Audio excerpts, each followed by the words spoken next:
বাংলাদেশ যে এখন এক্সপোর্ট করে শুধুমাত্র গার্মেন্টস পণ্য তা না, আমরা ডায়লগে কিন্তু এক্সপোর্ট করি।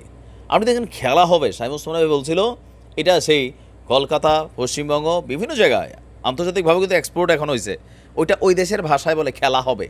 হ্যাঁ, আচ্ছা, গতকালকে এক বিরল দৃশ্য দেখেছে আপনার ইসলির বর্তমান প্রধানমন্ত্রী। সময়টা খুবই খারাপ যাচ্ছে। বিশ্বাস করেন যে বউয়ের যে আশঙ্কা ছিল যে যে কোনো সময় তাকে গ্রেপ্তার করা হবে, তাকে কি বলে যে গৃহে বন্দী করা হবে, এইটারই জন্য একটা দৃশ্যের ট্রেইলার আমরা দেখতে পেলাম। ভাবা যায় নিজ দেশেই তার যে আমজনতা তাদের মুখের সামনে পড়া মানে নেহুর কালকে কী অবস্থা হয়েছে। ভুয়া শব্দটা কার? বেশিরভাগ সময় কাদের কাকু বলেন এই শব্দ এখন এক্সপোর্ট হয়ে গেছে কোথায়? এই শব্দ এক্সপোর্ট হয়েছে ইসলির জমিনে।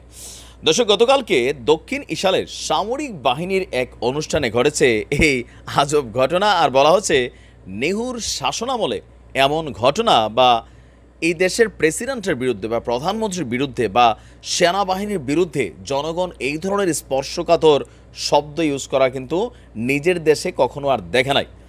আন্তর্জাতিক বিভিন্ন গণমাধ্যম বলছে, ভাষণে নেহু বলছে বীরদেরকে পুরোপুরি নির্মূল না করা পর্যন্ত এবং বন্দীদেরকে ঘরে না ফেরা পর্যন্ত লড়াই চালিয়ে যাবে ইসলির সরকার।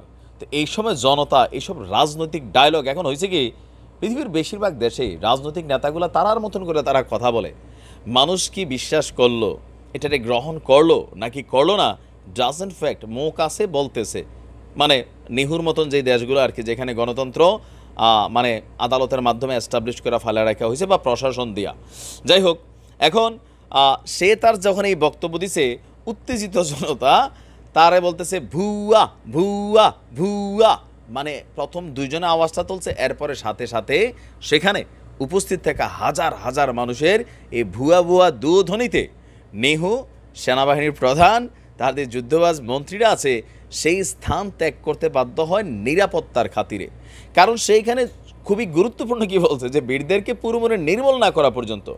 এখন এই বক্তব্যটা ঠিক আজ থেকে 9 মাস আগে বলছিল যে 3 থেকে 7 দিন। কয়দিন? 3 থেকে 7, 3 মাস পার হয়ে গেছে, 7 দিনের থেকে 7 মাস পার হয়ে গেছে।